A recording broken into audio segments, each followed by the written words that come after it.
Olá pessoal, tudo bem? Vamos falar sobre domínios morfoclimáticos brasileiros. Domínios morfoclimáticos, afinal, o que é isso? É uma mistura de todas as características físico-geográficas que vão dar origem a uma paisagem característica.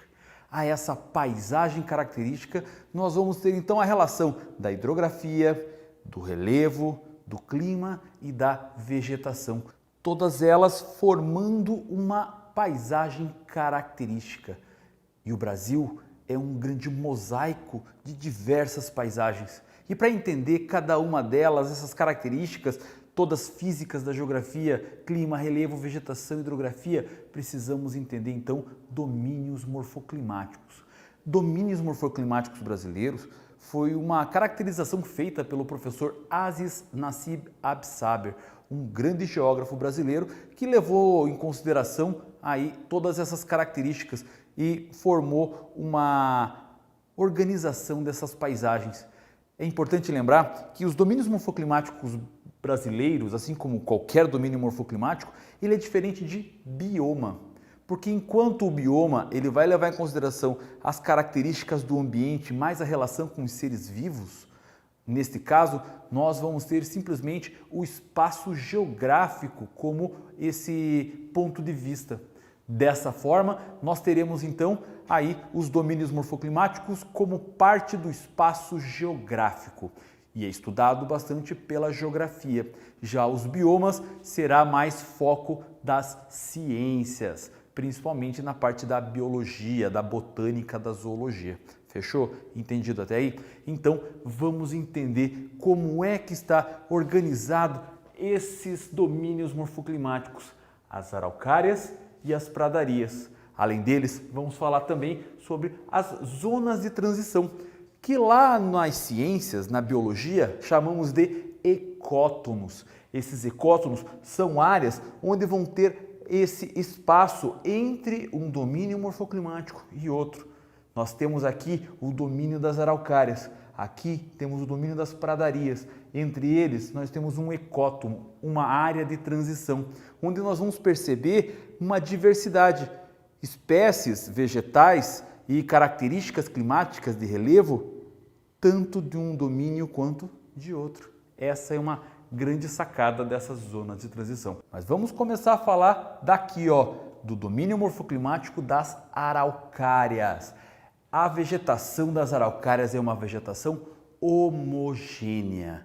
O que quer dizer uma vegetação homogênea? Uma floresta onde tem a mesma árvore, formada pelas araucárias, que é uma árvore aciculifoliada, umas folhas propícias à acidez.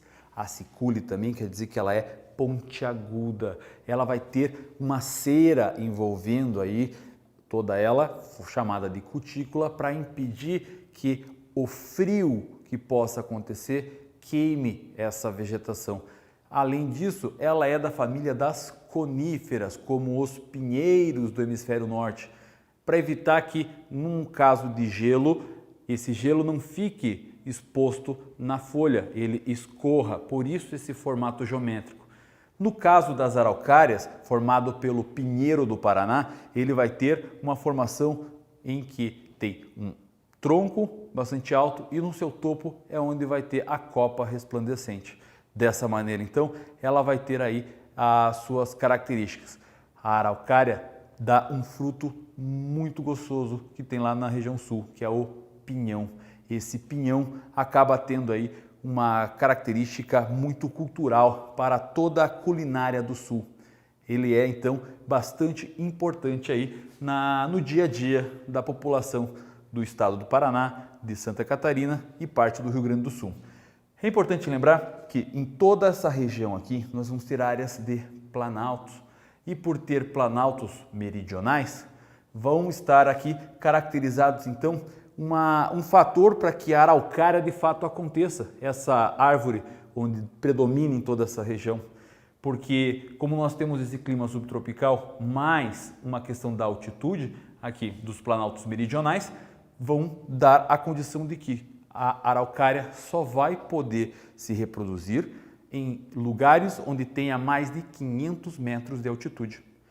Abaixo disso, ela até pode ser plantada artificialmente, mas ela não se reproduzirá. Então, dessa maneira, nós vamos ter aqui mais uma característica. Como essa área, então, nós temos área de média relativa à altitude.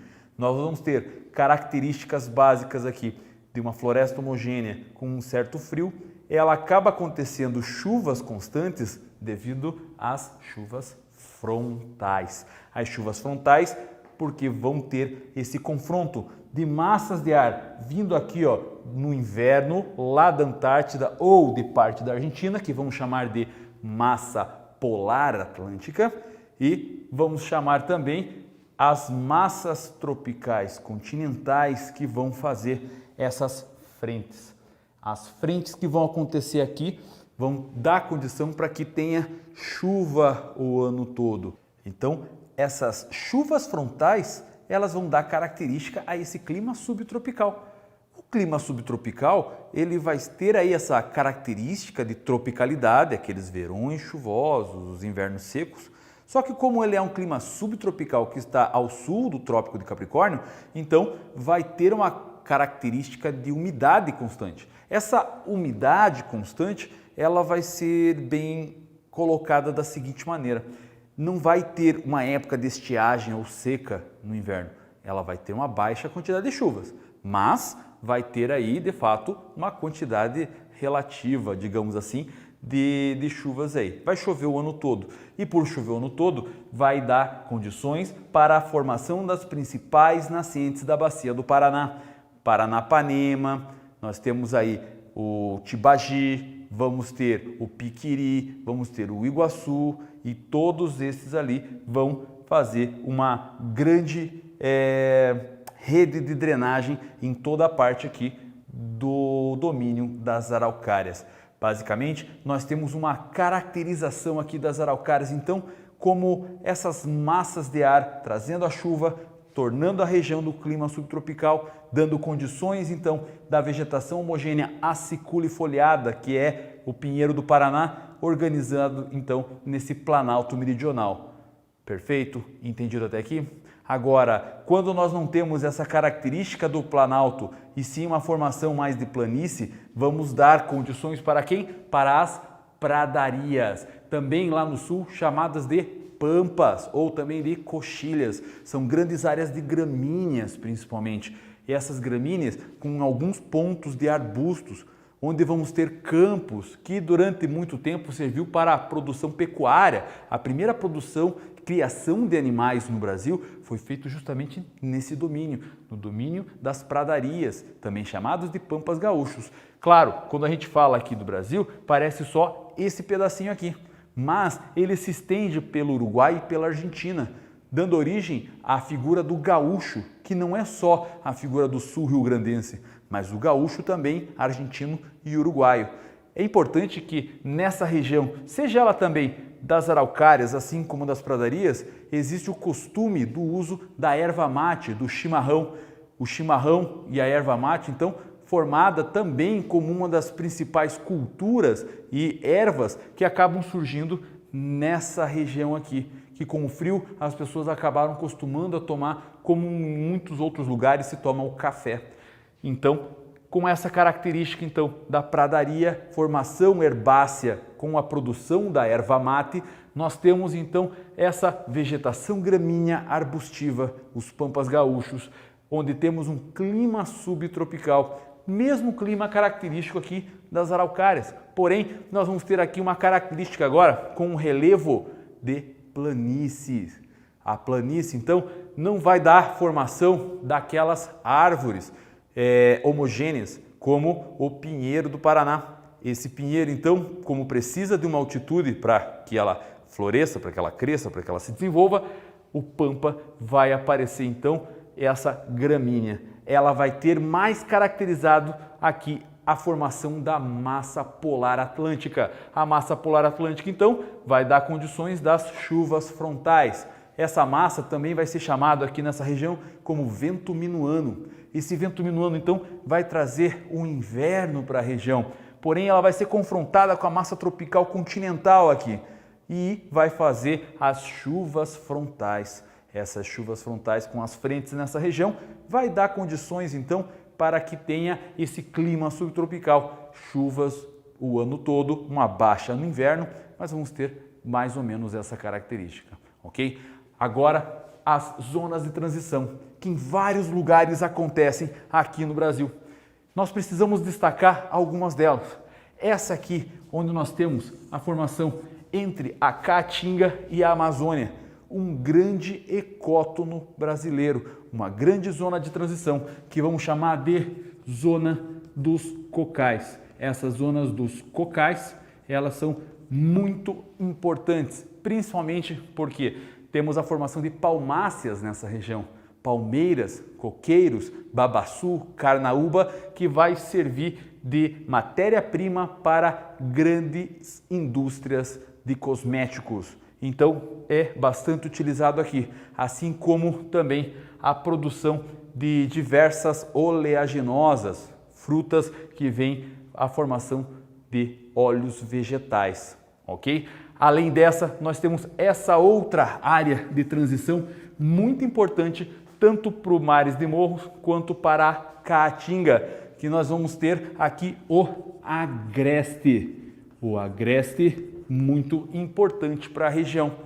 Agora, além dessas duas, uma terceira importante acontece aqui, o Pantanal Sul-Mato-Grossense. Pantanal.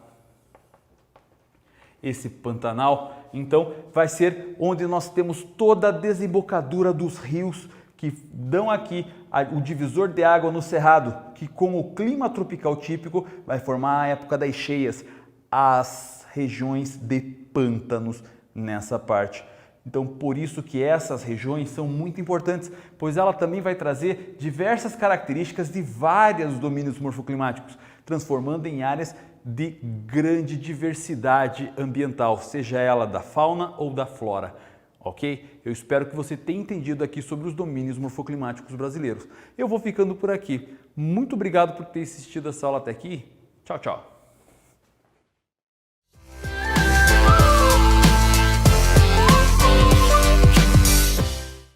Para salvar vidas nessa pandemia, a gente precisa de vacina e também de solidariedade. Por isso, quando chegar a sua vez de se vacinar contra a Covid-19, seja solidário. Diante dessa pandemia, muitos estão necessitando de algo.